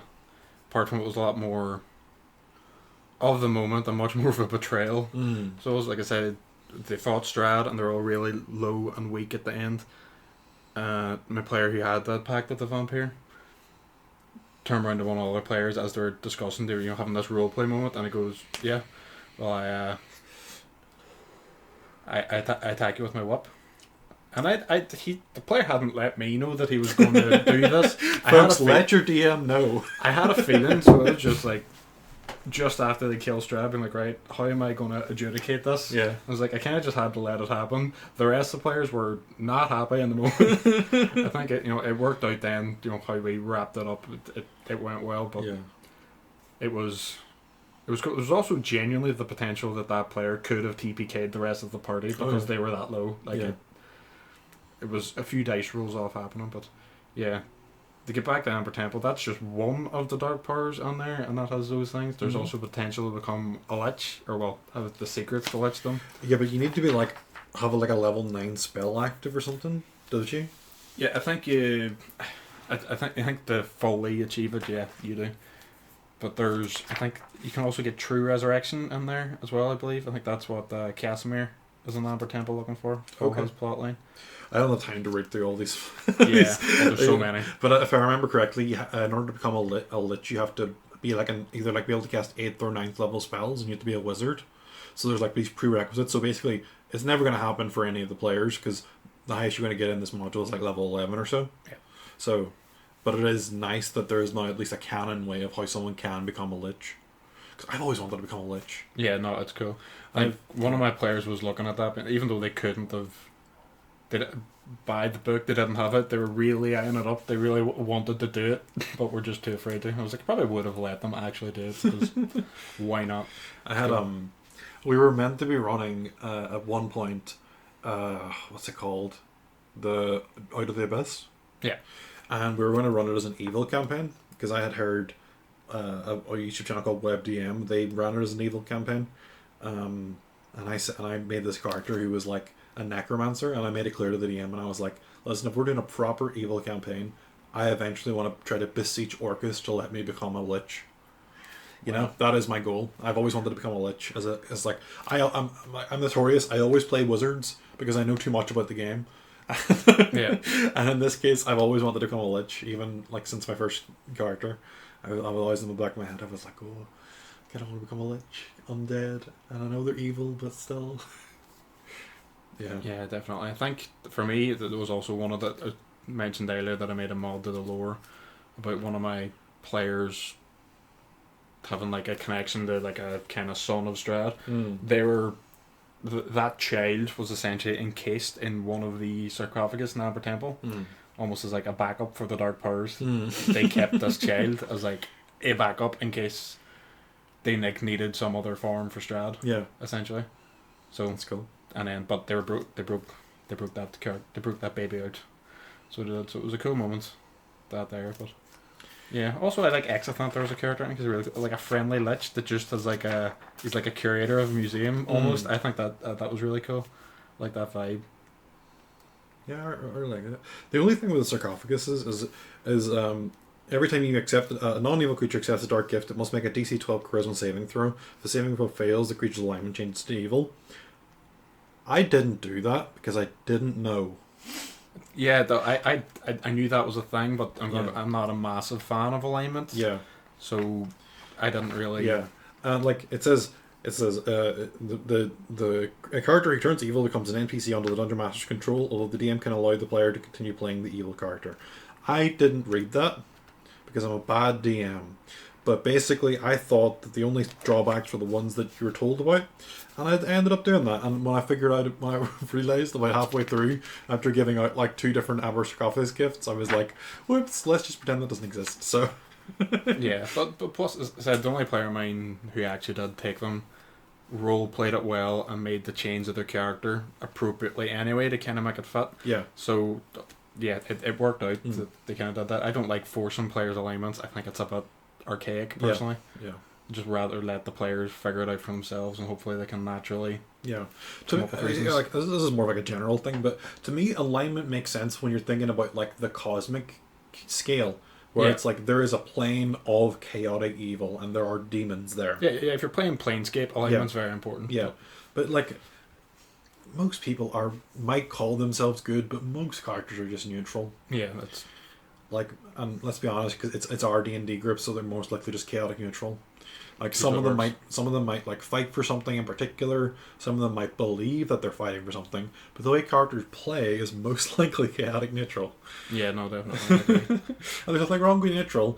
It's just to me like I've like read a lot of lore, and I think of alignment in context of the Great Wheel cosmology and like the Planescape setting.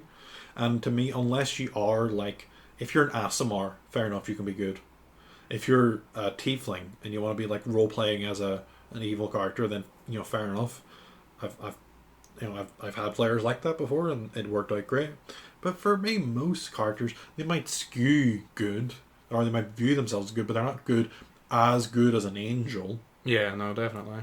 I think for me, the big reason I didn't do that, though, as I said, one of the things for me about Brove is you wanted to challenge your player characters. Yeah. So throughout the whole campaign, although my players were all ostensibly good characters, was constantly trying to push them and be like, how good really is your character, and make challenges and make them have to make decisions Yeah. and push them to actually prove it and be. So Yeah. I think if you just take that away from them, like, oh, you're evil now because it's about.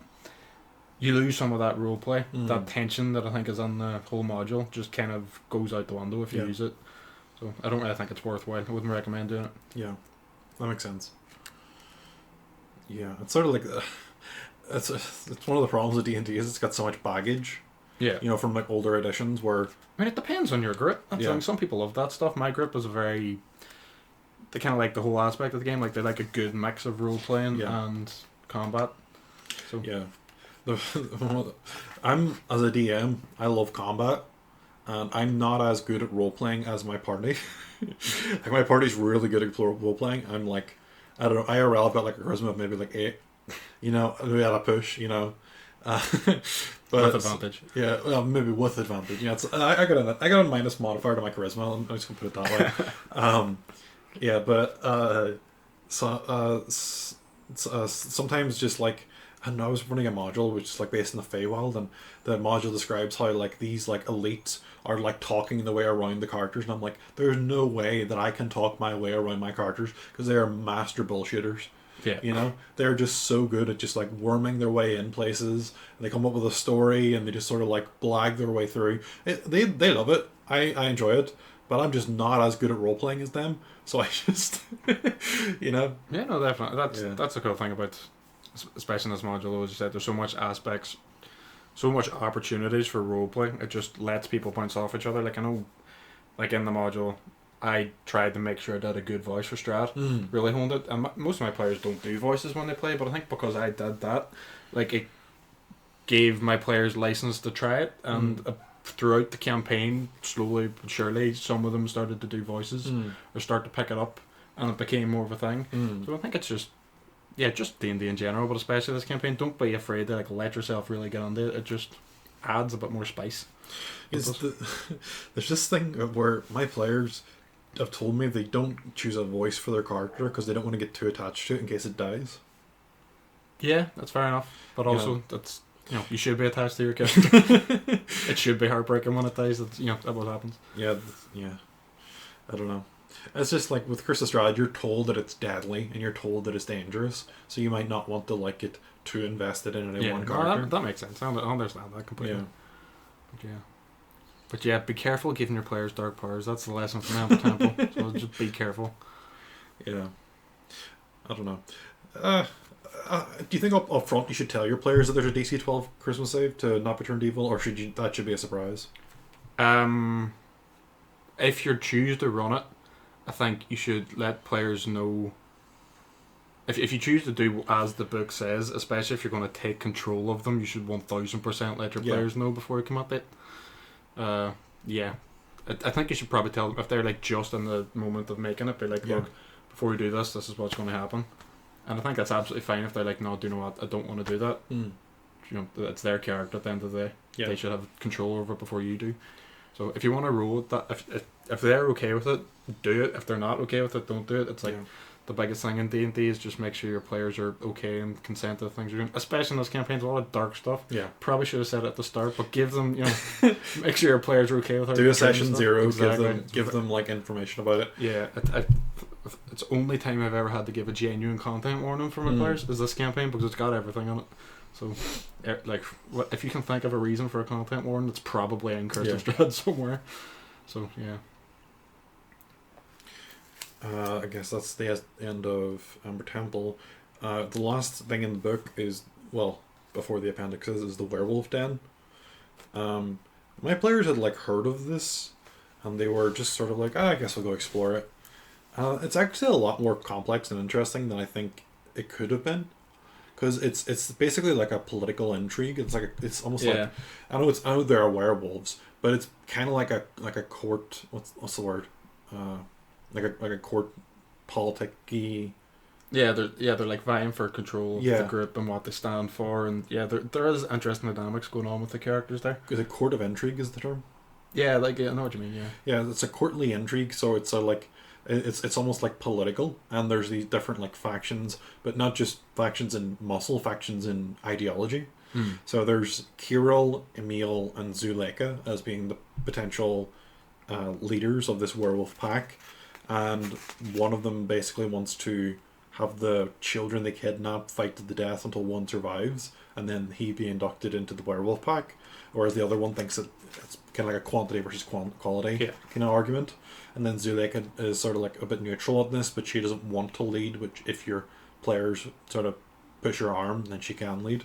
Yeah, that's like I don't have too much input in the werewolf den, because it's something my players never went to at all.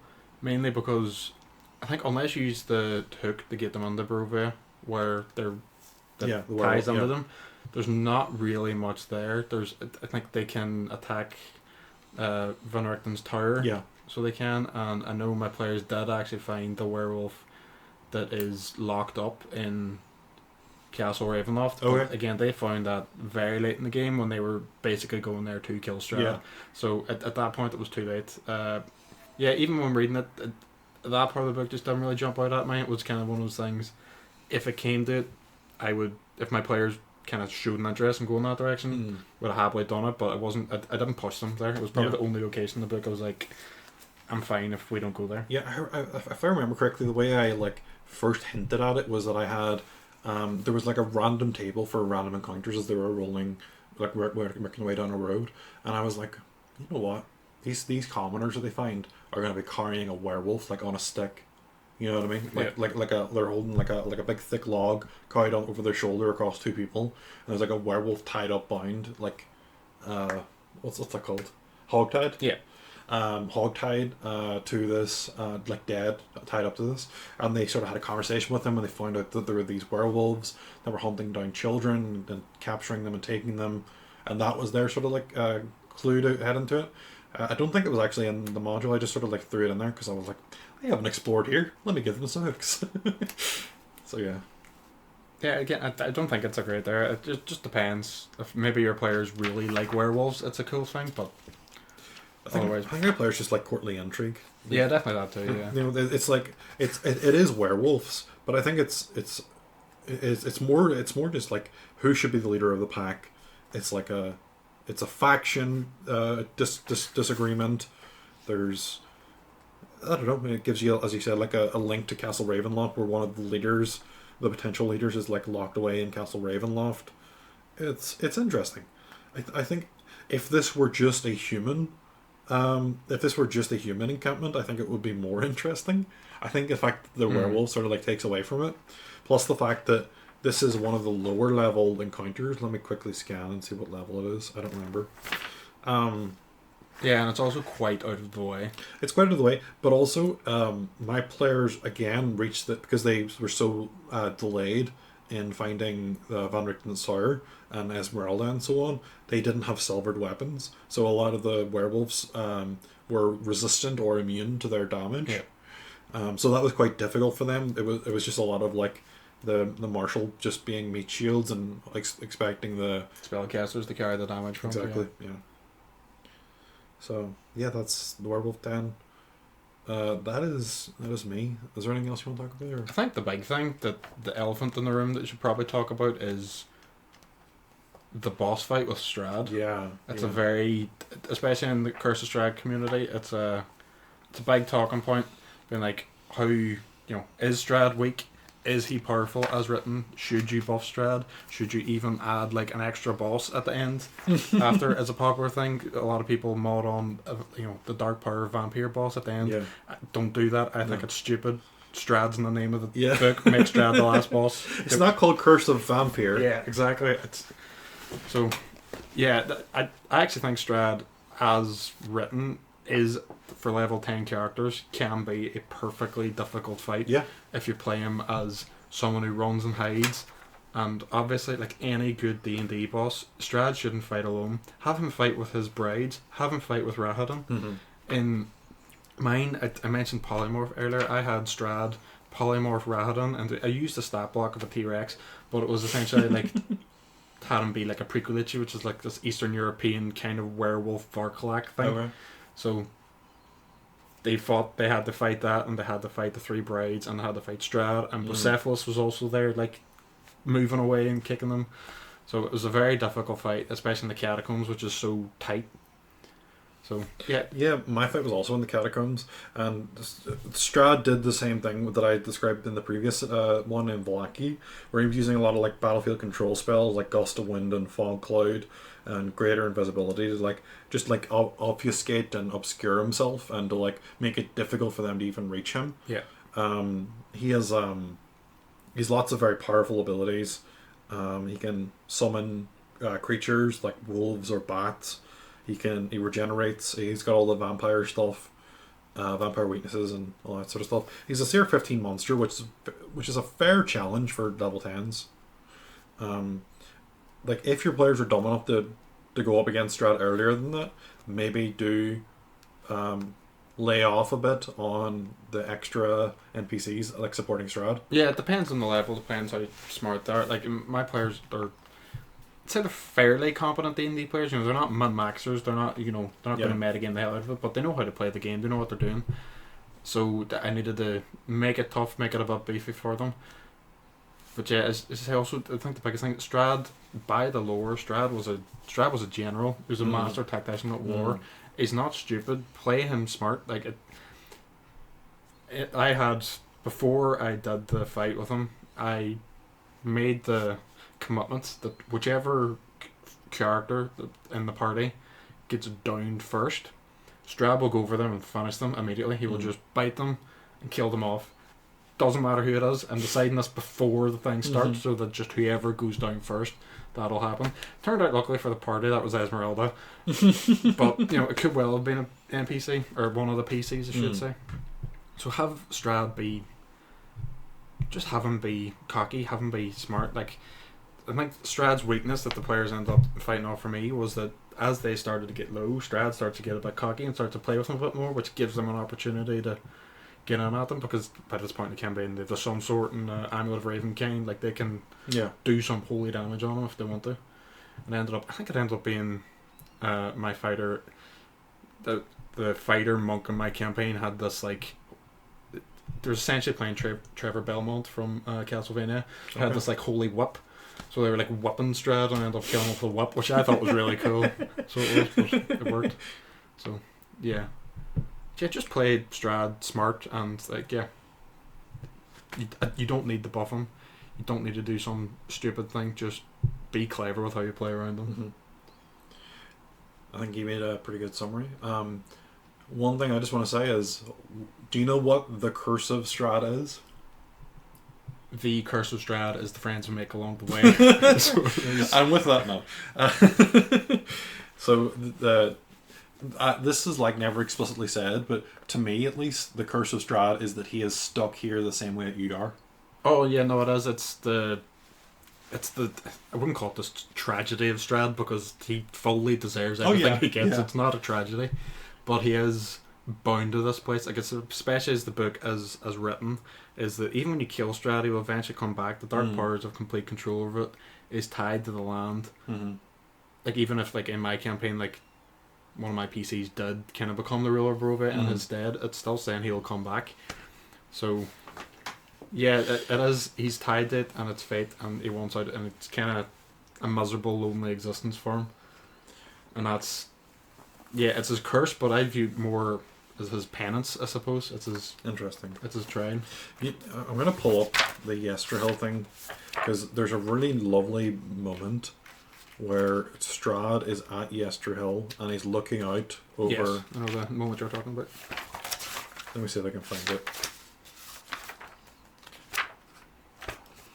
Yeah, but Before the werewolf den.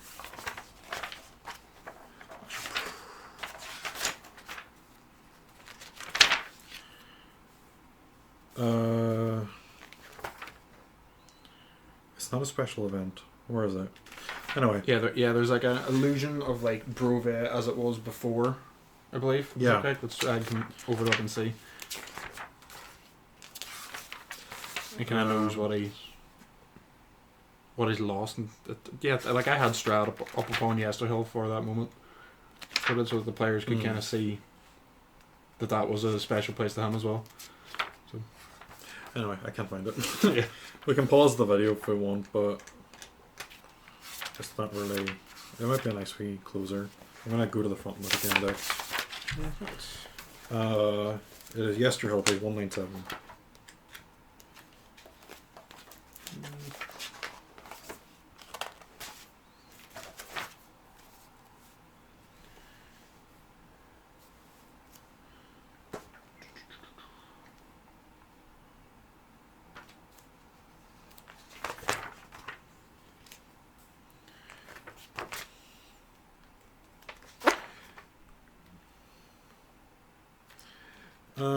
I can't find it. it's that wall of fog, isn't it? Where is it? Is that it's a wall of fog. Y5? Yeah. As you look across the curtain of fog, you see a white fortress in a hill above a great city. The city appears to be quite distant, maybe a mile away. The fog obscures all detail, but you can hear the sounds of what sound like an echo of a church bell. The dark powers have created a false image of Strahd's ancestral home within the fog, just beyond reach. Strahd comes to the hall on occasion to gaze upon the city, even though he knows it can't be real. The image tantalizes him. Yeah, I think that just does like a good sum up of what he misses and what Strahd's about. That he does kind of pang for Yeah. the before times, I suppose. But yeah, he is, like I said, although a joke that he's not tragic, he fully deserves. There is an element of tragedy to Strahd, which I think is what makes him a It's compelling possible character. for evil people to be to have tragedy befall them. Yeah, you can, if you wanted to, you could absolutely make it so you can fix Strahd. Do you know what I mean? You can, like, if your players are so inclined, you can fix them if they want. Like, but probably not. That'll be maybe people have done that. It wouldn't really surprise me if they have, but Yeah. there's room there for it. To me, he's pretty set in his way. Like Definitely. he's been this way for who knows how long. You know. Yeah. Like everyone, he is eternal because he's undead. But then there's the people around him are just reincarnations. Like there's the reincarnation of Irina, and there's Of Tatiana. Tatiana. Irina is a reincarnation of Tatiana, and like these are just people that continue on and are replaced, and they're sort of stuck in this loop. Mm-hmm. Whereas he is eternal, and he's constantly sort of forced to relive this tragedy. I'm going to use the word tragedy because I think it is appropriate. Yeah, no, definitely. Yeah, especially as he comes and ebbs and flows throughout it. As you say, it's just this thing which constantly goes and reinforces, which again is, I think, something you should end the campaign on and be like, you should definitely at some point leave some kind of note that I understand why you might not want to be, oh, and somehow Strahd returned, you know what I mean? But just leave the players hunting and thinking that, yeah, that although they've saved Brovey and people can go, at some point that bog's going to start to come back again. And it's going to build up, and well, Strahd's going to be there again. So I think that's a nice little note to end the session on. One thing I do is I give things a rating out of 20. What would you give Curse of Strahd out of 20? Out of 20, that's a difficult metric to get it out of 20. Think about it out of 10 and then think about halves. Yeah, I would probably say I would give it like a solid. I think it's really up there. I think it'd probably give it like a good 18. Okay, really. I would give it a 19. Yeah, it's definitely right up there. So it is. Okay, thanks for listening.